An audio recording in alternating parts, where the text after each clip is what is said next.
Hello. I took a bit of an extended hiatus, but stuff still happens. So what's up? Australia took a hard look at children and said, no, social media. A bill recently passed in Australia that says if you are under 16, no social media for you. Get off. Well, other way around. If you are a social media company and you have users that are under 16, fine.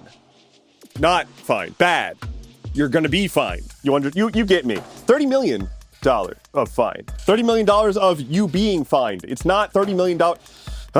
Man, words. How did I do this before? The bill targets large social networks and basically just says if you are not doing enough to verify the age of your users, you're going to be fined. Which is great. When has requiring tech companies to collect more user data ever been bad? Privacy and child rights advocates are not all about this, but the general public is way behind it, like 80% approval. And I totally agree that young kids should not be on social media.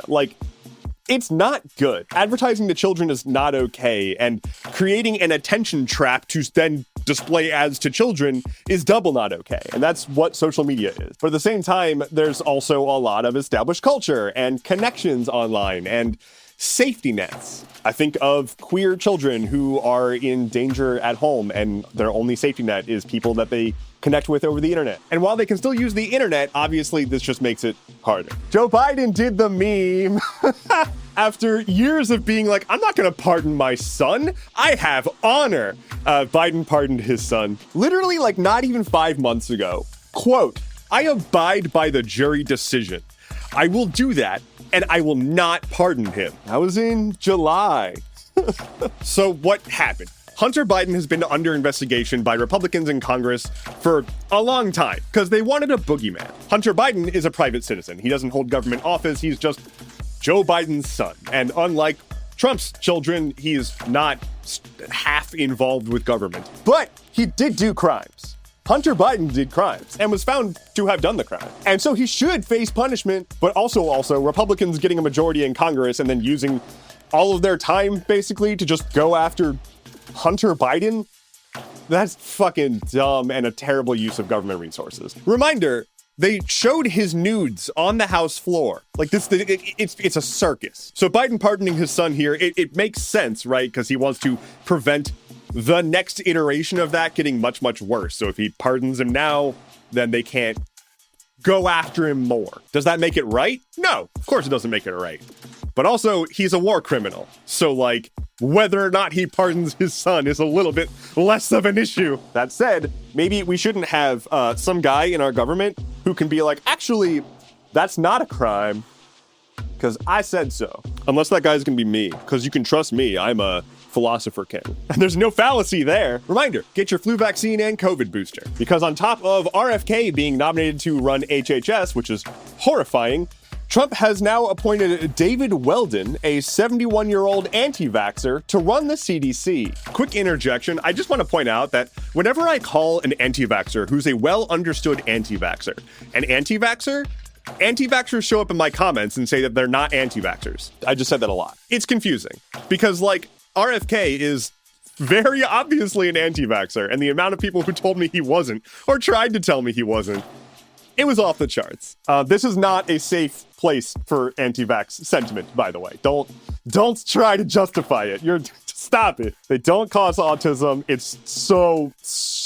There's not a discussion. But Weldon is one of those doctors from Florida who has been making a career for himself by being a hack online and pandering to conspiracy theorists. And his appointment has a lot of conspiracy theorists happy, who previously said that you can cure autism using industrial bleach. They're very happy about this nomination. Hell yeah. Look, these nominations are probably not all going through. There's definitely some egregious ones. This one is probably one of the ones that won't go through, but we can't bank on that. What we can do is try to read the tea leaves and just be prepared. And in this case, I don't think it is completely out of the question to think that the next administration may put a temporary hold on distributing vaccines, or just try to disrupt the supply chain in some way. So go get your flu shot, go get your COVID booster. Google is big mad because they got caught being a monopoly. The DOJ wants Google to sell off Chrome. Google owns Chrome. If you didn't know that, Google owns Chrome. And Chrome is the most popular web browser by a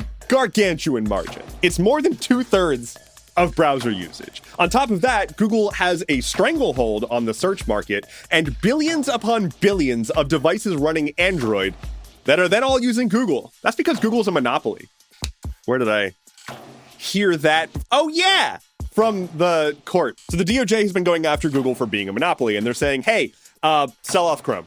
Just flatly divest from Chrome, and you can't re-enter the browser market for 5 years. They're actually pushing for something even wilder, I think, which is that Google would have to share their search results and ad data to their competitors at a marginal rate for a decade. The idea there being they have established so much of an entrenched monopoly that they need to take active steps to undo being a monopoly. This is your reminder that the game Monopoly is like supposed to be a joke on how bad monopolies are. Like you don't want that. Is this gonna happen? I don't know. It's not quite there yet, and they're almost definitely going to be pushing back as hard as they possibly can. And as Google is looking a little bit more shaky, what with their weird AI rollouts that have not gone super well and general destruction of the recent quality of their search, they still are on top by a huge margin. I've got a feeling this is one of those things that's just going to kind of disappear, especially as a new administration rolls in, but there may be a tiny chance that in our lifetime,